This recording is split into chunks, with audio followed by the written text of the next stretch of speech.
Hi students, welcome back to first code YouTube channel. आज student computer programming through C के इस video में हम लोग डिस्कस करेंगे लैंग्वेज प्रोसेसर के बारे में। आखिर लैंग्वेज प्रोसेसर में जो ट्रांसलेटर होते हैं वो क्या होते हैं, जो कि यानी कि प्रोग्रामिंग लैंग्वेजेस को मशीन लैंग्वेज और वाइस वर्सा कन्वर्ट करते हैं। तो स्टार्ट करते हैं हम लोग स्टूडेंट। पहले ये जानते हैं कि आखिर लैंग्वेज प्रोसेसर या ट्रांसलेटर होते क्या। So we know that computers can understand only machine level language which is in binary, that is 1 और 0।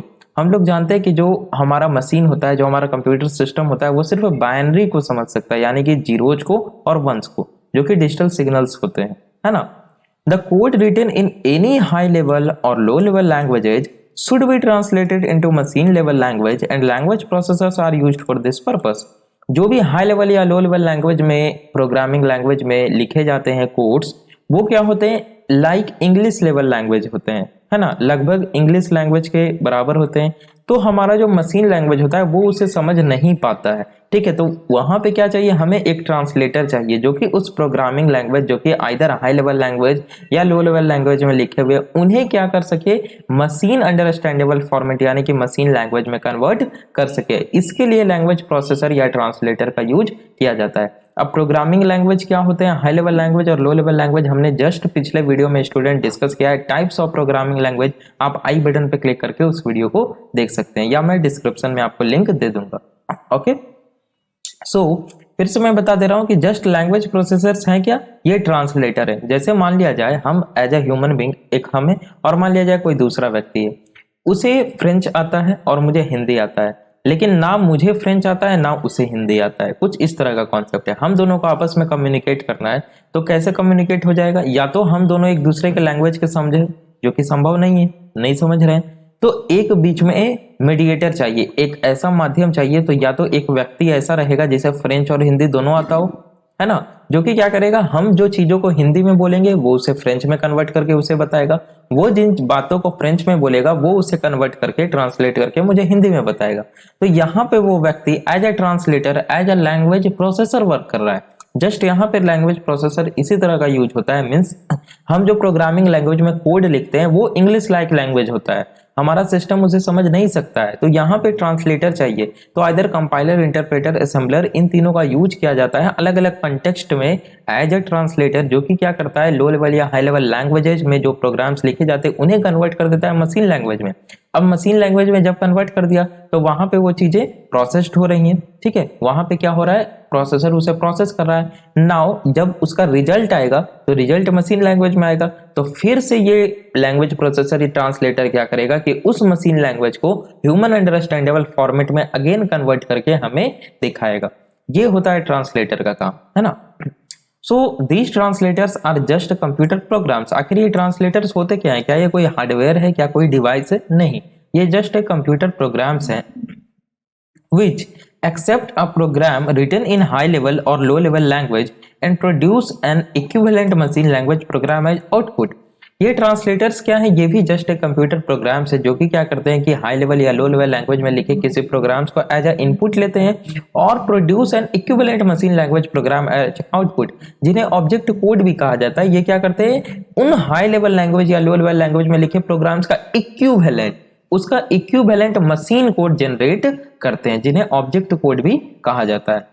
तो बात करते हैं अब हम लोग स्टूडेंट, जब हम लोगों ने लैंग्वेज प्रोसेसर और ट्रांसलेटर को समझ लिया तो आखिर टाइप्स ऑफ ट्रांसलेटर क्या होते हैं, ठीक है। So the three types of translators used are, three types of translator होते हैं। फर्स्ट है आपका असेंबलर, सेकंड है कंपाइलर एंड थर्ड है आपका इंटरप्रेटर। इन तीनों को हम लोग बारी बारी से समझते हैं। सबसे पहले बात करते हैं असेंबलर की। So the assembler is used to translate the program written in assembly language into machine code। अब assembly language क्या होता है, हमने आपको बताया प्रीवियस वीडियो में, हमने टाइप्स ऑफ प्रोग्रामिंग लैंग्वेज में देखा था low level language, high level language. Low level में हमने देखा machine level assembly, high level में हमने देखा दो approach, procedure oriented, object oriented. तो आपसे ये रिक्वेस्ट है कि अगर आपने उस वीडियो को नहीं देखा है तो पहले उस वीडियो पे जाकर के आप लैंग्वेज को समझ लीजिए, देन आप लैंग्वेज ट्रांसलेटर पे आइए, ठीक है। सो असेंबलर करता क्या है, ये क्या करता है कि जो असेंबली लैंग्वेज में प्रोग्राम लिखे होते हैं उन्हें मशीन कोड में कन्वर्ट करता है। अब असेंबली लैंग्वेज में प्रोग्राम्स कैसे लिखे होते हैं, तो द सोर्स प्रोग्राम, अच्छा असेंबली लैंग्वेज में हमने पढ़ा था कि जो प्रोग्राम्स लिखे होते हैं वहां पे जब मशीन लेवल लैंग्वेज हमने पढ़ा था पिछले वीडियो में, तो वो जीरोज और वंस के कॉम्बिनेशन में थे, डायरेक्टली वहां पे बाइनरी लिखा जा रहा था। तो मशीन लेवल लैंग्वेज में डायरेक्टली अगर कोई प्रोग्राम लिख रहा है तो उसे कन्वर्ट करने की क्या जरूरत, हमारा सिस्टम मशीन लैंग्वेज समझ रहा है, मशीन लैंग्वेज में बोल रहे हैं। जैसे कि अगर मान लिया जाए कि आप हिंदी समझ रहे हैं, मैं हिंदी में बोल रहा हूं, तो क्या आपको ट्रांसलेट करना पड़ रहा है चीजों को? नहीं, जरूरत ही नहीं है। आपको हिंदी पता है, मुझे हिंदी पता है, कोई जरूरत नहीं है। ठीक उसी प्रकार लेकिन जब असेंबली लैंग्वेज आया था, थोड़ा सा डिफिकल्टीज दूर हुई थी मशीन लैंग्वेज की, तो यहाँ पे कुछ इंग्लिश लाइक वर्ड्स जैसे निमोनिक्स का यहाँ पे यूज किया गया था, कॉन्सेप्ट लाया गया था, जैसे एड, मल, मक्स, इस प्रकार के चीजों का। तो यहाँ पे ट्रांसलेट करना जरूरी हो गया था, इसीलिए असेंबलर यहाँ पे यूज किया जाता है। The source program is an input of an assembler. Assembler का क्या होता है स्टूडेंट? इनपुट। सोर्स प्रोग्राम होता है, सोर्स कोड होता है जो कि असेंबली लैंग्वेज में हमने लिखा है, that contains assembly language instructions. The output generated by the assembler is the object code और machine code understandable by the computer. अब जब हमने इस सोर्स कोड देखे, यहाँ पे ध्यान दीजिए, इस फिगर में हमने असेंबली लैंग्वेज में लिखा सोर्स कोड जब असेंबलर को दे दिया, तो असेंबलर क्या करेगा, आउटपुट में क्या देगा आपको? ऑब्जेक्ट कोड देगा, जो कि किस में होगा? मशीन लैंग्वेज में होगा। इस सोर्स कोड का इक्विवेलेंट ऑब्जेक्ट कोड आपको मिलेगा। ठीक है student. So assembler is basically the first interface that is able to communicate humans with the machine. Assembler basically first interface था, मीन्स जब प्रोग्रामिंग लैंग्वेज इवॉल्व हो रहा था, चीजें धीरे धीरे इवॉल्व होती जा रही थी, तो असेंबली लैंग्वेज का जब कॉन्सेप्ट आया तो असेंबलर ऐसा फर्स्ट इंटरफेस था जो कि ह्यूमंस लैंग्वेज को मशीन से कम्युनिकेट करवा सकता था, क्योंकि उस समय हाई लेवल लैंग्वेज जैसी कोई चीज थी नहीं। We need an assembler to fill the gap between human and machine so that they can communicate with each other. हम लोगों को असेंबलर का जरूरत होता है, हम लोगों को असेंबलर की नीड होती है जब हम किसी ह्यूमन लैंग्वेज को मशीन से इंटरेक्ट करवाना चाहते हैं। Code written in assembly language is some sort of mnemonics instructions like add, mul, mux, sub, div, move and so on, and the assembler is basically able to convert these mnemonics in binary code. हमने आपको जैसा बताया पिछले video में भी हमने देखा था कि जब असेंबलर में हम लोग इंस्ट्रक्शंस को लिखते हैं तो वहां पे different mnemonics, different English like words का यूज किया जाता है, जैसे ऐड, मल, मक्स, सब, डिव, मूव, इन तरह के चीजों का। और असेंबलर करता क्या है, बेसिकली इन निमोनिक्स को कन्वर्ट कर देता है बाइनरी कोड में। Here these mnemonics also depend upon the architecture of the machine.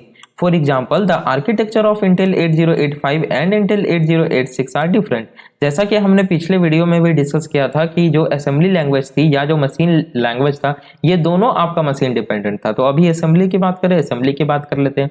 Assembly language में हमने देखा था कि जो डेटा स्टोर होता है स्टूडेंट, वो स्टोर होता है रजिस्टर्स में, और हर एक सिस्टम का अपना अपना सेट ऑफ रजिस्टर्स होता है, जिसके कारण ये मशीन डिपेंडेंट होती है। और जो निमोनिक्स होते हैं यहाँ पे बताया जा रहा है, ये भी सिस्टम के आर्किटेक्चर पे डिपेंड करते हैं। यानी कि अगर हम 8085 प्रोसेसर की बात करें या 8086 प्रोसेसर की बात करें, ये दोनों के डिफरेंट आर्किटेक्चर है, तो ये इन दोनों का जो निमोनिक्स होगा ये भी डिपेंड करेगा इन दोनों के आर्किटेक्चर पे। तो आई होप स्टूडेंट असेंबलर आप लोग समझ गए। असेंबलर बेसिकली कोई एक लाइन में अगर आपको बोलने का है तो असेंबलर मतलब क्या है कि जो असेंबली लैंग्वेज को मशीन लैंग्वेज में सिर्फ इतना ही नहीं बोलना है, एंड वाइस वर्सा। ठीक है, यानी कि असेंबली लैंग्वेज को मशीन लैंग्वेज में और फिर उस मशीन लैंग्वेज को भी असेंबली लैंग्वेज में ट्रांसलेट करके देता हूं। ठीक है, नाउ अब हम लोग बात कर लेते हैं सेकेंड टाइप्स ऑफ ट्रांसलेटर, जो कि है आपका कंपाइलर। सो कंपाइलर अभी बहुत ज्यादा यूज होता है। हम लोग जब सी लैंग्वेज पढ़ेंगे, थर्ड यूनिट से जब हम लोग प्रोग्राम लिखना स्टार्ट करेंगे, तो देखेंगे कि हम लोग जब प्रोग्राम को लिख रहे हैं तो जो सी का कंपाइलर है वो प्रोग्राम को कंपाइल करवा रहा है। इंटरप्रेटर हम लोग पढ़ेंगे, जब आप लोग अगर पाइथन पढ़िएगा, पाइथन चूंकि इंटरप्रेटर यूज करता है, तो वहां पे आप लोग कॉन्सेप्ट को जानिएगा। ठीक है, सो द कंपाइलर की बात कर लेते हैं। The language processor that reads the complete source program. ध्यान दीजिएगा, यहाँ पे बहुत ही इंपॉर्टेंट है। The language processor that reads the complete source program written in high-level language as a whole in one go and translates it into an equivalent program in machine language is called a compiler. यानी compiler क्या है, जो कि क्या करता है, हम लोगों के सोर्स प्रोग्राम में डिफरेंट इंस्ट्रक्शंस हो सकता है। ऐसा तो नहीं है कि एक ही इंस्ट्रक्शन रहेगा, है ना। किसी भी प्रोग्राम में हमने जब फर्स्ट वीडियो में पढ़ा था इंस्ट्रक्शन, प्रोग्राम, सॉफ्टवेयर पैकेज, तो देखा था कि प्रोग्राम जो होता है उसमें डिफरेंट इंस्ट्रक्शंस होते हैं। तो कंपाइलर क्या करता है कि जो इंस्ट्रक्शंस लिखे हुए हैं हाई लेवल लैंग्वेज में, लो लेवल लैंग्वेज नहीं, हाई लेवल लैंग्वेज में जो भी इंस्ट्रक्शंस लिखे हुए हैं उन सभी को डायरेक्ट ट्रांसलेट करता है, मींस उन सभी को क्या करता है, वन गो में ट्रांसलेट कर देता है। ठीक है, इक्विवेलेंट ऑब्जेक्ट कोड में, इक्विवेलेंट मशीन लैंग्वेज में। अब वन गो कहने का क्या मतलब हुआ, यहाँ पे वन गो कहने का ये मतलब हुआ स्टूडेंट कि ये लाइन बाय लाइन नहीं करता। ठीक है, जैसे कि आपने 10 इंस्ट्रक्शन अगर लिखा है तो ये क्या करेगा, इन 10 इंस्ट्रक्शन को कंपाइल करवा करके आपको ऑब्जेक्ट कोड दे देगा। ऑब्जेक्ट कोड का एक फाइल होगा .obj। ठीक है, एग्जाम्पल की अगर हम बात करें तो सी, C++, C#, जावा, ये सारे क्या यूज करते हैं स्टूडेंट, ये सारे कंपाइलर के कॉन्सेप्ट का यूज करते हैं। हमने बताया भी था आपको पिछले वीडियो में कि हर एक लैंग्वेज का अपना कंपाइलर या इंटरप्रेटर होता है। आप किसी भी लैंग्वेज की बात कर लीजिए। ठीक है, तो कंपाइलर आखिर इनपुट में लेता क्या है, सोर्स कोड लेता है जो कि हाई लेवल लैंग्वेज में लिखी हुई हो। जैसे कि हम लोग सी लैंग्वेज में प्रोग्राम को लिखेंगे वो हमारा सोर्स कोड हो जाएगा। हम लोग देखिएगा कंपाइलर को प्रोवाइड करेंगे कि ये कंपाइलर सुनो, ये लो तुम सोर्स कोड। अब कंपाइलर क्या करेगा, अच्छा भैया लाइए सोर्स कोड को। अब ये कंपाइलर उसे क्या करेगा, वन गो में उन सारे इंस्ट्रक्शंस को ट्रांसलेट कर देगा, किसमें, मशीन लैंग्वेज में, ऑब्जेक्ट कोड में, और बोलेगा लीजिए भैया मेरा काम हो गया। तो अब देखिए जब ये ट्रांसलेट कर रहा है तब तक तो ठीक है, लेकिन जब हम लोग सोर्स कोड लिख रहे हैं तो सोर्स कोड तो हम लोग लिख रहे हैं ह्यूमन, और ह्यूमन का ये टेंडेंसी है कि ये कहीं ना कहीं गलती करेगा ही करेगा। तो मे बी यहाँ पे एरर्स आ सकते हैं कुछ, आइदर वो हम लोगों के कारण आए हो या सिस्टम फेल्योर के कारण आए हो। तो अगर बीच में कोई एरर आ जाता है तो आखिर कंपाइलर कैसे उसे ट्रीट करेगा, तो समझिए। In a compiler, the source code is translated to object code successfully if it is free of errors। यानी कि कंपाइलर तभी सोर्स कोड को क्या करेगा, ट्रांसलेट करेगा, जब हमारा सोर्स कोड क्या हो, कंप्लीटली एरर फ्री हो। इसका मतलब क्या, अगर एरर आ जाए तो हमारा ऑब्जेक्ट फाइल जेनरेट नहीं होगा। तो आखिर होगा क्या जब एरर फ्री, जब हमारा एरर रहेगा तो the compiler specifies the errors at the end of the compilation with line numbers when there are any errors in the source code। यानी कि कंपाइलर क्या करेगा, बहुत अच्छे तरीके से रिस्पेक्टफुली मैनर में कंपाइलेशन के बाद वो ऑब्जेक्ट कोड जनरेट नहीं करेगा, वो आपको लाइन नंबर के साथ बताएगा कि भैया यहाँ पे आपका एरर है। जब हम लोग सी लैंग्वेज में प्रोग्राम्स को लिखेंगे तो देखिएगा हम लोग बीच में एरर करेंगे जान करके आपको दिखाने के लिए। तो देखिएगा जिस भी लाइन पे हम एरर करेंगे वो बहुत ही रिस्पेक्टफुली मैनर में आपको बताएगा कि भैया इस लाइन पे आपने ये गलती की है, ये एरर है आपका, इसे सुधार लीजिए। ठीक है, आइदर आप कर्ली ब्रेसेस मिस कर दे या कोई सिंटैक्स एरर कर दे, ठीक है, वो डिपेंड करता है। So the error must be removed before the compiler can successfully recompile the source code again। और वो जो आपको एरर बताया गया है उसे आपको रिमूव करना जरूरी है, तब जाकर कंपाइलर क्या करेगा, उसे सक्सेसफुली रिकम्पाइल करेगा और जो आपका ऑब्जेक्ट कोड होगा, इक्विवेलेंट मशीन कोड होगा, वो जनरेट होगा। यानी कंपाइलर में क्या है कि जब तक आपने कंप्लीट प्रोग्राम को एरर फ्री नहीं किया है, जितना भी 100 लाइन, 1000 लाइन, 2000 लाइन का कोड हो, तब तक वो कंपाइल नहीं होगा। आगे बात समझे, जब वो पूरा आपने एरर फ्री लिख दिया कोड को, तब वो कंपाइल करके आपका मशीन कोड को जेनरेट करेगा। आ गई बात समझ में। तो आई होप स्टूडेंट आपको कंपाइलर में कोई भी दिक्कत नहीं होनी चाहिए। फर्दर हम लोग सी लैंग्वेज पढ़ेंगे तो वहां पे कंपाइलेशन का और भी थोड़ा बहुत जो कॉन्सेप्ट होगा हम लोग समझते जाएंगे। बात कर लेते हैं थर्ड टाइप ऑफ ट्रांसलेटर, जो कि है हमारा student interpreter. So the translation of a single statement, ध्यान दीजिएगा यही पॉइंट बहुत इंपॉर्टेंट है। The translation of a single statement of the source program into machine code is done by a language processor and executes immediately before moving on to the next line is called an interpreter। अब ये देखिए इस line से ये कहना क्या चाहे हम आपको समझाते हैं। इंटरप्रेटर क्या है? इंटरप्रेटर एक ऐसा लैंग्वेज प्रोसेसर है जो कि क्या करता है, सोर्स प्रोग्राम में जो भी इंस्ट्रक्शंस लिखे हुए हैं एक सिंगल इंस्ट्रक्शन को उठाएगा, उसे मशीन कोड में ट्रांसलेट करेगा और इमीडिएटली उसे एग्जीक्यूट भी कर देगा। फिर से समझिए, सोर्स कोड है हमारे पास, ठीक है, किसी भी लैंग्वेज में लिखा हुआ है, हाई लेवल लैंग्वेज में रहना चाहिए। ये जो कंपाइलर और इंटरप्रेटर है ये बेसिकली हाई लेवल लैंग्वेज को मशीन लैंग्वेज में कन्वर्ट करते हैं। तो हाई लेवल लैंग्वेज में कोई सोर्स कोड लिखा हुआ है, डिफरेंट इंस्ट्रक्शन है, उसमें 1000 इंस्ट्रक्शन, लाख इंस्ट्रक्शन हो सकते हैं। इंटरप्रेटर क्या करेगा, फर्स्ट इंस्ट्रक्शन को उठाएगा, उसे ट्रांसलेट करेगा, यानी कि उसे क्या करेगा, वो ऑब्जेक्ट कोड में ट्रांसलेट करेगा और इमीडिएटली कोई फाइल जनरेट नहीं होगा, इमीडिएटली उसे एग्जीक्यूट करके आपको रिजल्ट दे देगा। देन उसके बाद क्या करेगा सर, तो उसके बाद सेकंड इंस्ट्रक्शन पे जाएगा, सेकंड इंस्ट्रक्शन को मशीन कोड में कन्वर्ट करेगा और उसे इमीडिएटली एग्जीक्यूट करवा देगा। देन थर्ड इंस्ट्रक्शन पे इसी तरह फोर्थ फिफ्थ, जब तक कि आपका लास्ट इंस्ट्रक्शन को वो ट्रांसलेट करके एग्जीक्यूट नहीं करवा दे। आ गया बात समझ में। कंपाइलर क्या कर रहा था बेसिकली, अगर मैं कंपाइलर की फिर से बात करूं तो ये क्या कर रहा था, सोर्स कोड को एज अ होल, जितने भी सोर्स कोड है, जितने भी इंस्ट्रक्शंस हैं, सारे को क्या कर रहा था, डायरेक्टली मशीन कोड में पहले कन्वर्ट कर रहा था। लेकिन इंटरप्रेटर ऐसा नहीं है। इंटरप्रेटर की बात करें तो मान लिया जाए हम लोग के पास सोर्स कोड जो कि हाई लेवल प्रोग्रामिंग लैंग्वेज में लिखा हुआ है, हमने उसे इंटरप्रेटर को दिया, इंटरप्रेटर कहेगा अच्छा धैर्य बनाए रखिए। इंटरप्रेटर अब क्या करेगा, उसे पहले तो ट्रांसलेट कर देगा ऑब्जेक्ट कोड में फर्स्ट इंस्ट्रक्शन को और उसे तुरंत एग्जीक्यूटेबल कोड यानी कि उसे एग्जीक्यूट कर देगा। देन नेक्स्ट इंस्ट्रक्शन पे जाएगा, जो भी सोर्स कोड में नेक्स्ट इंस्ट्रक्शन है, इंटरप्रेटर उसे लिया, उसे मशीन कोड में कन्वर्ट किया, उसे एग्जीक्यूट कर दिया। Then get next instruction, again next instruction इसने थर्ड लिया। इसी तरह से ये लूप आपका चलते रहेगा, कब तक, जब तक कि आपका लास्ट इंस्ट्रक्शन सक्सेसफुली आपका ट्रांसलेट होके एग्जीक्यूट ना हो जाए। ये था इंटरप्रेटर का कॉन्सेप्ट। तो बात आती है कि ऐसा हो सकता है कि हाई लेवल लैंग्वेज हमने लिखा है, ह्यूमन ने लिखा है, प्रोग्रामिंग किया है, तो कहीं एरर आ सकता है। ठीक है, तो जब एरर आएगा किसी भी लाइन में तो इंटरप्रेटर उसे कैसे ट्रीट करेगा। कंपाइलर का हमने देख लिया था कि वो तो कंपाइल करता ही नहीं था, वो आपको लाइन नंबर के साथ जितने भी एरर्स होंगे, आइदर आपके प्रोग्राम में 10 एरर्स हैं तो वो 10 एरर्स को शो कर देगा, कंपाइलेशन के बाद कोई ऑब्जेक्ट कोड जनरेट नहीं होगा। इंटरप्रेटर में ऐसा नहीं होता है। इंटरप्रेटर चूंकि क्या करता है, लाइन बाय लाइन चीजों को क्या करता है, ट्रांसलेट करता है इंस्ट्रक्शंस को और उसके बाद इमीडिएटली एग्जीक्यूट करता है। तो यहां पे क्या होगा, if there is an error in the statement, अगर कोई एरर आता है किसी भी statement, the interpreter terminates its translating process at that statement and displays an error message। Interpreter क्या करेगा, वहीं पे टर्मिनेट कर देगा ट्रांसलेटिंग को, ट्रांसलेटिंग बंद, और क्या करेगा, उस ट्रांसलेटिंग प्रोसेस को बंद कर दिया at that statement and displays an error message, और एक एरर मैसेज को डिस्प्ले करवा देगा। ठीक है, जैसे मान लिया जाए आपका सोर्स प्रोग्राम है जिसमें टोटल मान लिया जाए 5 इंस्ट्रक्शंस है, आपने इंस्ट्रक्शन नंबर थर्ड में कुछ एरर कर दिया है, बाकी 1 2 4 5 सही है आपका। तो जैसे ही आपने इंटरप्रेटर को वो दिया तो इंटरप्रेटर क्या करेगा, फर्स्ट इंस्ट्रक्शन को ट्रांसलेट किया मशीन कोड में, एग्जीक्यूट करवा दिया, जो भी उसका रिजल्ट था वो हो गया। सेकेंड इंस्ट्रक्शन को ट्रांसलेट किया मशीन कोड में, एग्जीक्यूट करवा दिया।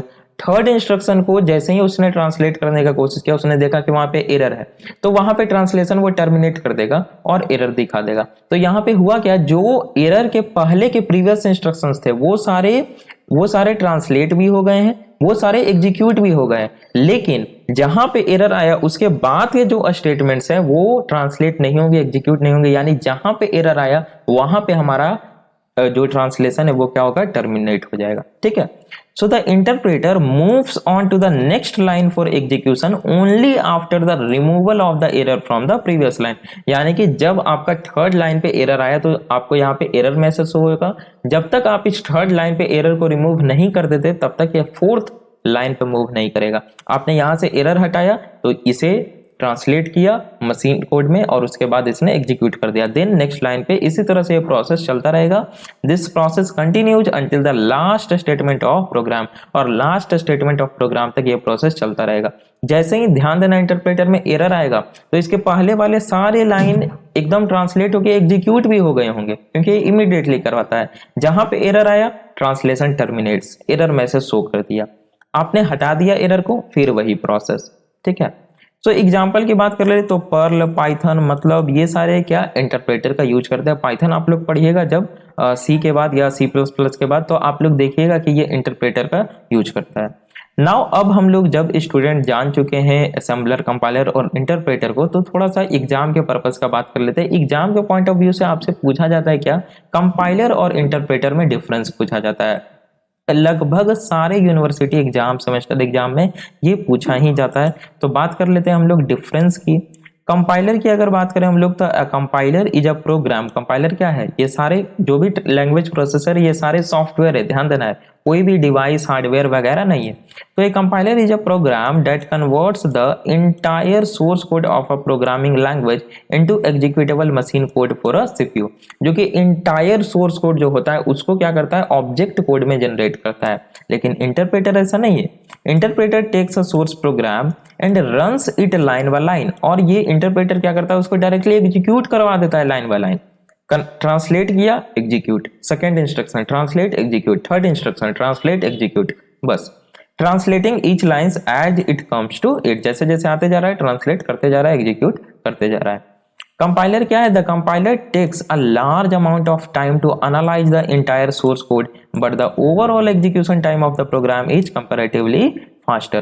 कंपाइलर में जो प्रोग्राम वो जब एनालाइज करता है तो थोड़ा सा ज्यादा समय लेता है, लेकिन अगर हम बात करें एग्जीक्यूशन टाइम की कंपाइलर की तो वो बहुत ज्यादा फास्ट होता है।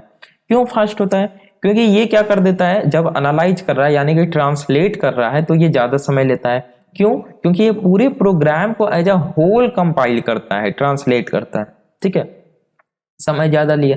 लेकिन जब बात आती है ट्रांसलेशन की तो मशीन कोड में तो पहले से कन्वर्टेड है, तो जब मशीन कोड में कन्वर्टेड है तो बताइए जब आप मशीन कोड को आप एग्जीक्यूट कराइएगा तो कोई समय लगेगा नहीं, डायरेक्ट फटाफट चीजें होती जाएगी। लेकिन इंटरप्रेटर की बात करें तो ये interpreter takes less amount of time to analyse the source code, ये एनालाइज में काफी कम समय लेता है, but the overall execution time of the program is slower. अगर आप एग्जीक्यूशन टाइम की बात करें तो इंटरप्रेटर में स्लोअर होता है। क्यों स्लोअर होता है, क्योंकि इंटरप्रेटर क्या करता है, एक इंस्ट्रक्शन लिया, ट्रांसलेट करवाया, एग्जीक्यूट करवाया, तो ये क्या कर रहा है, ट्रांसलेशन में कम समय ले रहा है, यानी कि एनालाइज में कम समय ले रहा है, क्योंकि ये लाइन बाय लाइन कर रहा है।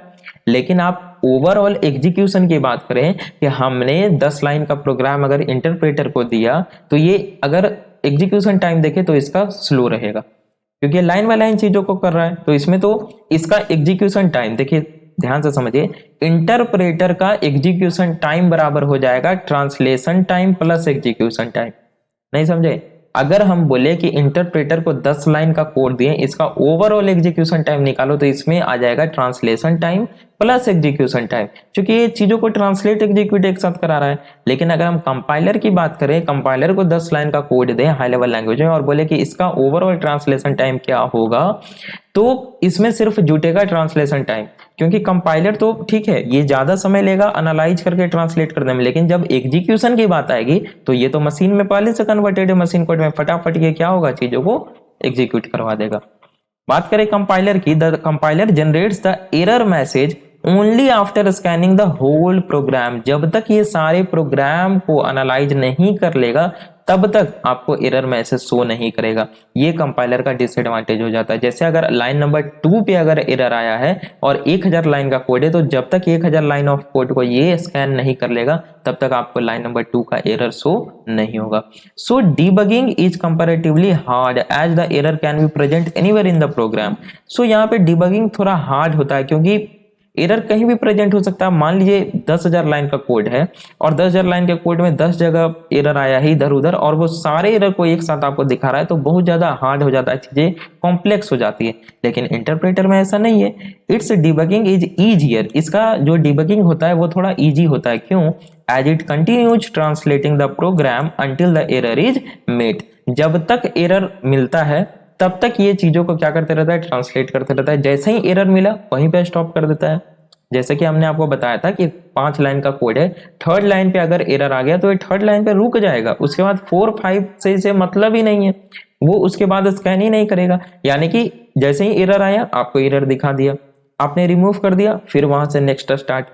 जैसे ही एरर आया फिर आपको दिखा दिया, फिर आपने रिमूव किया, फिर वहां से नेक्स्ट स्टार्ट। ऐसे ये चीजों को करते चलता है। ठीक है, 1-2 पॉइंट और देख लेते हैं। कंपाइलर में जनरेट्स इंटरमीडिएट ऑब्जेक्ट कोड। बिल्कुल, कंपाइलर क्या करता है, एक इंटरमीडिएट ऑब्जेक्ट कोड जिसे हम लोग मशीन कोड कहते हैं वो जनरेट करता है। प्रॉपर जब हम लोग सी में लिखेंगे तो वहां पे देखेंगे कि हमारे पास एक ऑब्जेक्ट कोड आया है, हालांकि आपको पता नहीं चलेगा क्योंकि ये ऑब्जेक्ट कोड फिर क्या होता है, वो चीज़ों को ट्रांसलेट कर देता है, एग्जीक्यूटेबल में जनरेट कर देता है। अब कैसे करता है तो हम लोग इसको समझेंगे स्टूडेंट, जब हम लोग fundamentals of C language 3rd unit पढ़ेंगे तो वहाँ पे समझेंगे कि आखिर सी लैंग्वेज का जो एग्जीक्यूशन होता है प्रोग्राम का वो किस प्रकार से होता है। वहाँ पे लिंकर लोडर का भी कॉन्सेप्ट आएगा, तो घबराना नहीं है अभी आपको। इंटरप्रेटर की बात करें तो no intermediate object code is generated, यहाँ पे कोई ऑब्जेक्ट कोड जनरेटेड नहीं होता, ये डायरेक्टली लाइन बाय लाइन चीजों को ट्रांसलेट एग्जीक्यूट करवाते जाता है। कंपाइलर की बात करें तो for security purpose compiler is more useful, security purpose के लिए कंपाइलर का ज्यादा यूजफुल किया जाता है, क्योंकि इंटरप्रेटर थोड़ा सा वल्नरेबल होता है in case of security. Compiler C, C plus plus, Java, इन सारे प्रोग्रामिंग लैंग्वेजेज में कंपाइलर का यूज किया जाता है। पाइथन की बात करें, पर्ल, जावा स्क्रिप्ट, रूबी, इन सारे प्रोग्रामिंग लैंग्वेज, ये स्क्रिप्टिंग लैंग्वेज, इन सभी में पाइथन में क्या किया जाता है, इंटरप्रेटर का स्टूडेंट यूज किया जाता है। तो ये था स्टूडेंट आज का हमारा वीडियो, आई होप आपको पसंद आया होगा। तो प्लीज वीडियो को लाइक कर दीजिए स्टूडेंट, चैनल पे नए तो चैनल को सब्सक्राइब कीजिए, बेल आइकन को क्लिक कीजिए ताकि आपको लेटेस्ट नोटिफिकेशन मिलते रहे। अब नेक्स्ट वीडियो से स्टूडेंट आपका स्टार्ट होगा यूनिट नंबर 2, जिसमें हम लोग डिस्कस करेंगे एल्गोरिदम्स एंड फ्लो चार्ट्स। सबसे पहले हम लोग जानेंगे कि एल्गोरिदम्स क्या होता है, एल्गोरिदम्स को कैसे लिखा जाता है, आखिर अप्रोच क्या होता है, तब ना हम प्रोग्राम्स को लिखेंगे। जैसे 2 नंबर को अगर ऐड करने का प्रोग्राम लिखना है तो किस तरह से डेवलप करना पड़ता है एल्गोरिदम को, यानी कि कैसे हमें सबसे पहले सोचना है, ये हमें सीखना पड़ेगा। ठीक है, ऐसा नहीं हो जाएगा डायरेक्ट। जब हमें एकदम छोटा सा 2 नंबर को जोड़ने का प्रोग्राम लिखना है तो कैसे हम सोचेंगे, हमारा अप्रोच क्या होगा।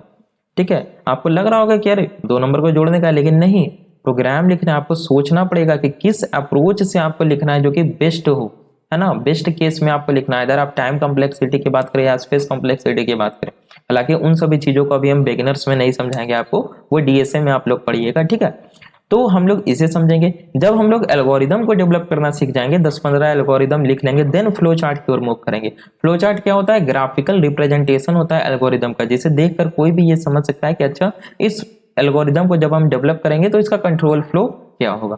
तो फ्लो चार्ट सीखेंगे, उसमें डिफरेंट एंटिटी रिलेशनशिप की बातें आती है, उन सभी चीजों को हम लोग सीखते हुए चलेंगे। तो मिलते हैं स्टूडेंट अपने नेक्स्ट वीडियो में। Thanks for watching.